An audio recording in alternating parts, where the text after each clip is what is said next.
श्री गणेश जी, हर हर महादेव। मैं हूँ ज्योतिष आचार्य संध्या सक्सेना। माँ लक्ष्मी ज्योतिष आध्यात्मिक संस्थान की तरफ से आप सभी का हार्दिक स्वागत करती हूँ। अक्सर हमारे जीवन में कुछ ना कुछ घटनाएं घटती हैं और हम किसी चीज़ को पाने की जिद पड़ जाते हैं और सारी कायनात से हम पूजा पाठ अनुष्ठान करते हैं और कहते हैं कि भाई मेरा ये काम हो जाए। हम अलग अलग मंदिरों में जाते हैं, प्रार्थनाएं करते हैं, हम देवी देवताओं की प्रार्थना करते हैं।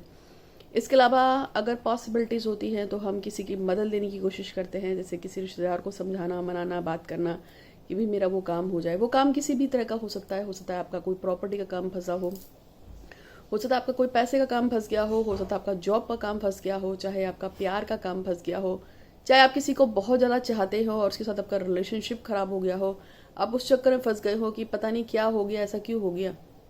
यानी कि आप हर तरीके से हर चीज़ के पीछे पड़े हैं। प्रभु से आप प्रार्थना भी कर रहे हैं, प्रेयर्स भी कर रहे हैं, अपने एफर्ट्स भी लगा रहे हैं, लेकिन फिर भी कभी कभी ऐसा होता है कि कामों में दिक्कत आती है। तो यदि आपकी कोई इच्छा, खास इच्छा है जिसके लिए आप पूरा करना चाहते हैं और उसके लिए आप पीछे पड़े हैं और आपकी जिद है कि भैया ये काम तो किसी तरह से हो जाए, तो आज उसी के लिए एक प्रयोग बताने आई हूँ। छोटा सा प्रयोग होगा और ये देखिए टिपिकली सभी राशियां कर सकती हैं, लेकिन होता यह है कि मुझे जो है कई बार सुनने को ऐसा भी मिलता है कि हम ये प्रयोग कर रहे थे, हमारा काम नहीं हुआ है, अभी मैंने 2 बार ही प्रयोग कर लिया। ऐसा होता है कि हम ये सब हमारा फोरकास्ट हो, यानी हमारा भविष्य पे निर्भर करता है। कैसे हमारे कर्मास हमारे काम को या तो देर से बनाएंगे या जल्दी से बनाएंगे। अब वो कैसे, यदि आप पे कर्म अच्छे हुए इस जन्म के, पूर्व जन्म के, यदि आपके ऊपर ब्लेसिंग्स हुई, यदि आप किसी तरह की नेगेटिविटी से नहीं बंधे हैं, तो आप एक बार में प्रयोग करोगे, एक ही बार में काम कर जाएगा। लेकिन अगर आपके ऊपर पूर्व जन्म के कुछ कर्जे हो गए हैं, यानी कि कुछ ब्लेसिंग्स नहीं हैं, या आपने किसी का दिल दुखाया है, या चलो ये भी नहीं है, आपने किसी का दिल नहीं दुखाया, आपके ऊपर आपके कर्म बहुत अच्छे हैं, आप सब कुछ अच्छा है, बैलेंस है, लेकिन क्या हुआ, जैसे कि सड़क पे चलते हुए किसी चीज़ पे पैर पड़ जाना, या किसी ने किसी के ऊपर कोई अभिकर्म किया और वो अचानक से आपको लग गया, मतलब कुछ भी ऐसा हो सकता है जिसकी वजह से आपकी जो इच्छा होती है, जिसके पीछे आप पड़े थे, वो दिक्कत कर जाती है। कि जब आप कोई काम करना चाहते हैं, अब आपने अच्छे कर्म, बहुत अच्छे कर्म किए हुए हैं, आप सब कुछ ठीक ठाक है, आप भगवान से प्रार्थना भी लगा रहे हैं कि भैया मेरा ये काम कर दो, आप वैसे भी मेहनत कर रहे हैं कि बस मेरा काम हो जाना चाहिए, उसके लिए जो भी एफर्ट्स लगते हैं, ट्रू एफर्ट्स आप लगा रहे हैं, फिर भी कभी कभी काम नहीं होता। क्योंकि हो सकता है कि आप सड़क पे जा रहे थे, वहां पे किसी ने अपनी कोई बद्दुआ उतार के फेंकी हो, आपका उस पर पैर पड़ गया हो सकता है आपके आसपास के कुछ लोग आपसे इतना ज़्यादा चिढ़ते हो कि आपको चाहता ना हो कि ये उठे, तो बंधन पड़ जाता है। हो सकता है कोई खास व्यक्ति, अब एक व्यक्ति, एक आंटी का फ़ोन आया था, मैडम का मतलब फ़ोन आया था, उन्होंने कहा उनकी बेटी की उम्र लगभग 38 साल की हो रही है पर अभी तक शादी नहीं हो रही।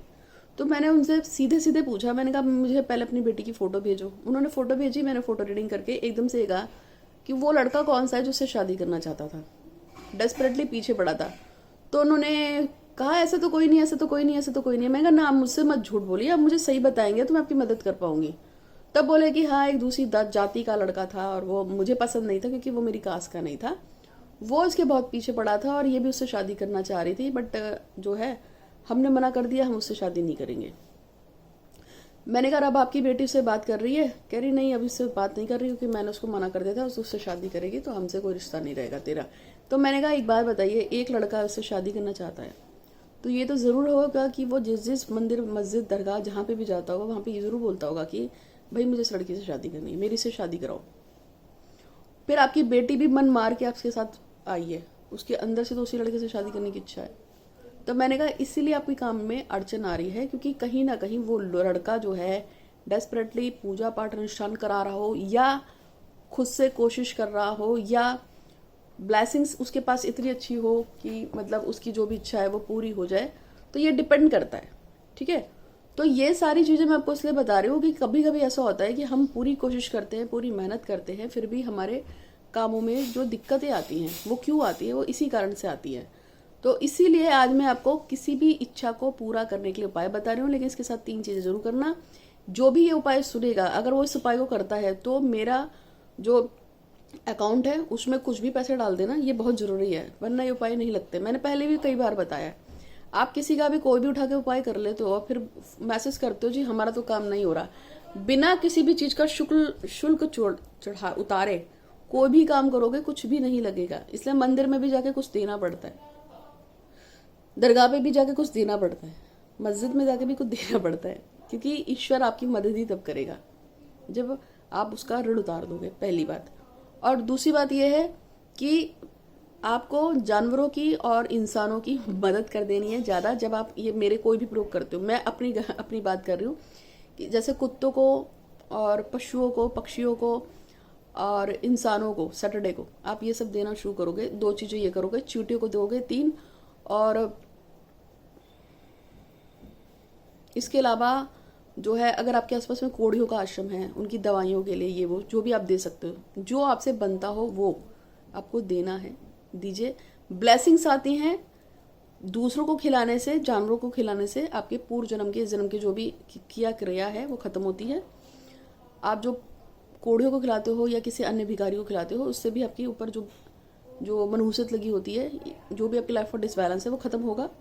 ब्लेसिंग्स बढ़ेंगे। बेसिकली हमें ब्लेसिंग्स बढ़ानी है। हमें ब्लेसिंग्स बढ़ाने के लिए जो करना पड़ेगा, क्योंकि आपका काम उतनी तेजी से तभी होगा जितनी तेजी से आपके ऊपर ब्लेसिंग्स होंगी, और ब्लेसिंग्स के होने के लिए आपको पूरी तरह से लग के काम करना पड़ेगा। ठीक है, एक तो ये है। दूसरा, किसी का गलत करना नहीं है, किसी का गलत बोलना नहीं है। नेगेटिविटी दिमाग में आती है, मैं मानती हूँ आती है, तो उस समय हरि विष्णु को या भगवान शंकर को याद कीजिए, ओम का जाप करना है, लेकिन कोशिश करना है कि लाइफ में ब्लेसिंग्स रहें, नेगेटिविटी नहीं आए। और एक प्रयोग साथ में करना होगा कि एक चुटकी नमक सुबह 7 बार और शाम को 7 बार नियम से 21 दिन तक टॉयलेट में फ्लश करना होगा, जिससे आपकी लाइफ में नेगेटिविटी नहीं आए। मेरा कोई भी प्रयोग किसी का नुकसान करने के लिए नहीं होता है कभी भी, ये यूनिवर्स जानती है। मैं कभी किसी का नुकसान करने में विश्वास नहीं रखती हूँ, क्योंकि मेरा विश्वास यह है कि ऊपर वाला अपने आप निपटेगा। जब शनि की 7.5 आएगी, राहु आएगा 18 साल के लिए, जो भी आएगा, या शनि देव आएंगे, वो अपने आप निपट लेंगे। मुझे निपटने की जरूरत नहीं है। हर इंसान का उसकी कुंडली के हिसाब से टाइम आता है, इसे याद रखना। अगर आज तुम्हें कोई दुखी कर रहा है और तुम बेबस हो, उसका तुम कुछ नहीं कर पा रहे हो, तो उसका दिन आएगा और वो सड़ेगा, और वो इतनी बुरी तरह से सड़ेगा कि तुम सोच नहीं सकते। मुझे अगर कोई परेशान करता है और जानबूझ के परेशान करता है इंटेंशनली, तो मैं भगवान से सिर्फ इतना कहती हूँ कि इसको मुझसे दूर रखो, मुझे इसका बुरा नहीं करना है। बाकी अगर इसका बुरा होना है तो वो उसकी किस्मत है, और आप जानो इसकी गति बुरी होने वाली होगी तो होगी। उसके बाद इतना कह के जब मैं छोड़ देती हूँ, फिर ऊपर वाला जब उसका टाइम आता है तो अपना तांडव दिखाता है। तो आप इस चीज़ को सीख लो। ठीक है, चलो। तो अब मैं जो आपको बता रही थी वो ये बता रही थी कि उपाय के रूप में आपको क्या करना है। आपको 7 लाल मिर्चें लेनी है। उन 7 लाल मिर्चों के साथ काली मिर्च लेनी है, जो गोल गोल काली मिर्च होती है वो लेनी है। थोड़ा सा कपूर लेना है। 1 माला ओम गंगणपति नमः की करनी है, और गणेश जी से बोलना है कि मेरे जो भी बाधाएं हैं उसका नाश कर दो, और अपनी मनोकामना साथ में बोल देना। अब फिर क्या करना है, जो भी काम था XYZ, मेरे विघ्नों का नाश करो और मेरा जो भी काम है बना दो। और भगवान गणेश की जब आराधना करोगे तो मेरा नाम ले सकते हो, क्योंकि गणेश मेरा आराध्य है। उनको बोल देना संध्या दीदी ने ये प्रयोग बताया है, और मेरा अकाउंट में जो भी आपको डालना है, मेरा बिल मेरा चुकता कर देना। अपने पर वो मत रखना। और उसके बाद आप भगवान गणेश की पूजा, एक ओम गंगणपति नमः का जाप करने के बाद आप थोड़ा सा कपूर जला के उसमें वो 7 काली मिर्च और 7 जो लाल मिर्च है, उसको पहले अपने सर से पैर तक 7 बार उल्टा उतारोगे, फिर जलाओगे, और जलाने के बाद उसको बाहर फेंक देना। ये प्रयोग आपको 3 बुधवार करना होगा। गणेश जी को याद करके करना है। शनिवार या मंगल भी कर सकते हैं। आपको खुद से लगेगा कि आपके जो भी शत्रु थे, रोग शोक शत्रु बाधा कलेश दूर हो गए। ये रोग के लिए, शत्रु के लिए, बाधा के लिए, परेशानी के लिए कर सकते हैं। कोई अचानक से प्रॉब्लम आ जाती तब भी कर सकते हैं। किसी खास मनोकामना की पूर्ति के लिए कर सकते हैं। आप जो चाहते हो उसके लिए होगा।